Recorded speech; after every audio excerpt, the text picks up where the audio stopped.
La aprobación por parte de la Xunta de la Ordenación Urbanística Provisional también llegó al pleno extraordinario de esta mañana, donde se aprobaba la modificación puntual del plan de 1986.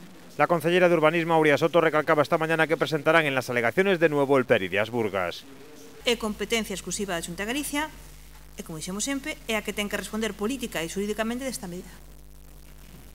Nos o que plantexamos e que imos a plantexar outra vez no período no trámite de audiencia, que é o único que lle corresponde ao Concello, será ese documento, e algo que é importante subliñar aquí. E tamén As Burgas, non? Parece axeitado. Xa que metemos solos de intereses privados, As Burgas que xa está, e así podemos empezar a traballar mañá mesmo, porque digo tamén, señor Rosendo Fernández, o ámbito das Burgas non se pode facer nada mentras non estea aprobado definitivamente o plan especial. Na cárcere tampouco. Isto é importante que o vaya aprendendo. Entonces, mentras non estea aprobado o plan especial, non se pode tocar a cárcere. El concejal del Partido Popular, Guillermo Collarte, recalcó que la intención de su partido es la de colaborar para solventar una situación difícil. Eu, en nombre do Grupo Popular, vou a seguir sendo consecuente co que dixen na miña primeira intervención pública, que tiven en materia de urbanismo, un debate coa señora concelleira e como un representante dignísimo do Bloque Nacionalista Galego.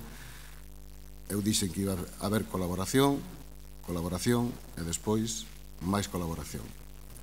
E pese que a veces non é fácil, eu non vou a caer na tentación. Oxalá esta normativa teña unha larga vida e sea o suficientemente longa para que nos dé tempo, ou lle dé tempo a señora concelleira e o Concello desta ciudad a aprobar o plan xeneral e que, mentras tanto, podamos seguir facendo cidade e traballando polo ben de todos os cidadáns. Nada máis, moitas gracias. Por su parte, la teniente alcalde Isabel Pérez destacó el trabajo realizado por Auria Soto. Tamén quero facer público o agradecemento do Grupo Municipal do Bloque Nacionalista Galego estendido creo que ao Goberno local, a concelleira Auria Soto, polo seu traballo. Constame que ten merecidas esas vacacións. Se ela decide tomalas, pois eu lle desexo mellor. En calquera caso, o Partido Popular é o responsável da situación na que nos atopamos, e os cidadáns o saben. E de cando en vez teremos que lembrar dende aquí, que é onde temos que lembrar os cidadáns que se toman as decisións, e esas decisións mal tomadas no 2003 leváronos á situación que temos neste momento. El alcalde de la ciudad, Francisco Rodríguez, también dio su opinión sobre la ordenación urbanística aprobada por la Xunta, donde se da cabida a diversos proyectos privados. Respetamos, outra cosa compartamos ou non, a decisión da Xunta, porque non temos nada que facer, máis que o dereito de pataleo, porque eles teñen ese instrumento normal. Pero simplemente facer un recordo a quen lle corresponde a ordenación dunha cidade, do seu territorio, é o Concello.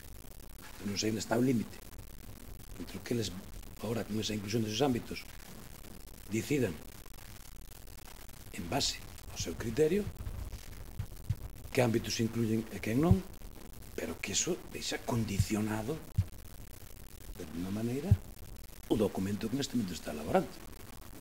Así de sencillo. E por último, unha cousa que sí, non quero deixar pasar a ocasión para decir todo alto e claro que me sexa posible que en absoluto estou de acordo coas manifestacións tanto do conselleiro como do presidente da Xunta sobre a culpabilidade que parece que nos trasladan a nós da situación da elaboración do Plan Xeral de Urbanismo.